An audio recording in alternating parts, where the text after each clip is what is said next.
വളരെ ഫ്രണ്ട്ലി ആയിട്ട് പറയാം.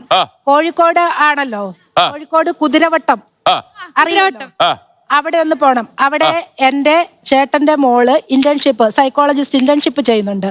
അവള് വിളിച്ചപ്പോ പറഞ്ഞതാണ്, നാൻസിയുടെ ഒക്കെ പ്രായമുള്ള കുട്ടികൾ അവിടെ ഡ്രഗ്സ് അഡിക്റ്റ് ആയിട്ട് തുടങ്ങിയത് കേൾക്കൂ. ഞാൻ പറയട്ടെ ചേട്ടാ, ഞാൻ പറയട്ടെ. നിങ്ങൾ ഈ പറയുന്നതൊന്നും അല്ലല്ല. അല്ല ചേട്ടാ, ഞാൻ പറയട്ടെ. ഞാനൊരു അമ്മയാണ്, ഈ സമൂഹത്തിൽ പ്രവർത്തിക്കുന്ന, രാഷ്ട്രീയത്തിലായാലും പൊതുമേഖലയിലും പ്രവർത്തിക്കുന്ന ഒരു സ്ത്രീയാണ്. ഇവിടെ വീഴുന്ന കുടുംബങ്ങളിലെ കണ്ണുനീര് കാണുന്ന ആളാണ്. നിങ്ങൾ കടവന്ത്ര കൊച്ചിയിൽ വാ, ഡ്രഗ്സ് അടിച്ച് ചുറ്റുന്ന പിള്ളേരെ ഞാൻ പറയട്ടെ.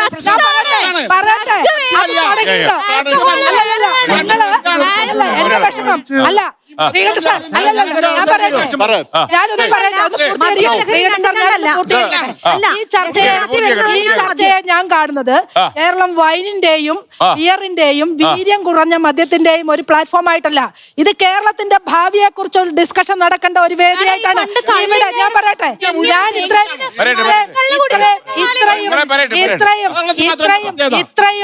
ഇത്രയും ശക്തമായി ഞാൻ വാദിക്കുന്നതിന്റെ കാരണം, ഞാനൊരു അഭിഭാഷക കൂടിയാണ്. എനിക്ക് ഫാമിലി കോർട്ട് ഉൾപ്പെടെ വരുന്ന കേസുകളിൽ മദ്യത്തിന്റെ ആ ഒരു വൃത്തികെട്ട വശമൊക്കെ നന്നായിട്ടാണ്. ഞാൻ പറയട്ടെ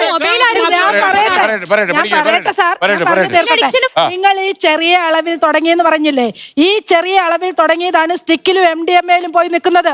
മദ്യത്തിൽ നിന്ന് തന്നെയാണ് ക്യാമ്പസിൽ കുട്ടികൾ തുടങ്ങുന്നത്. ആദ്യം സ്റ്റിക്കിലും MDMA-ലും ഒന്നും അല്ല, തുടങ്ങി എത്തി നിൽക്കുക. നിങ്ങൾക്ക്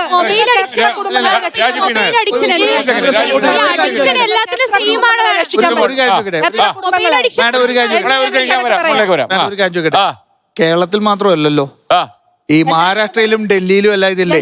ഞാൻ ചോദിക്കട്ടെ, അവിടുത്തെ BJP സർക്കാർ എന്താ ചെയ്യുന്നത്? അവിടുത്തെ BJP സർക്കാർ എന്താ ഇതൊക്കെ നിരോധിച്ചിട്ടുണ്ടോ? ഗുജറാത്തിൽ എന്താ സംഭവിച്ചിരിക്കുന്നത്?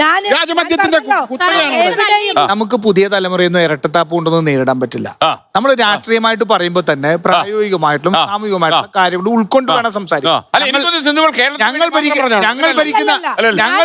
ഡൽഹിയിലാവാം, ഞങ്ങൾ ഭരിക്കുന്ന ഡൽഹിയിലാവാം, ഞങ്ങൾ ഭരിക്കുന്ന മഹാരാഷ്ട്രയിലാവാം, ഞങ്ങൾ ഭരിക്കുന്ന മറ്റ് 24 സംസ്ഥാനങ്ങളിലാവാം. കേരളത്തിൽ പാടില്ല. കേരളത്തിലെന്നല്ല, ഏത് സംസ്ഥാനത്തും ഞാൻ പറയട്ടെ, കേരളത്തിൽ ഏത് സംസ്ഥാനത്തും ഇത്തരം മദ്യനയം പോലെയുള്ള നയങ്ങൾ കൊണ്ടുവരുമ്പോൾ അവിടെ ഹെൽത്ത് ഇമ്പാക്ട് സ്റ്റഡി നടത്തേണ്ടത് അത്യാവശ്യമാണ് സാർ. വെറുതെ അല്ല. രണ്ട് കമ്മീഷൻ എവിടെ എന്ത് കമ്മീഷൻ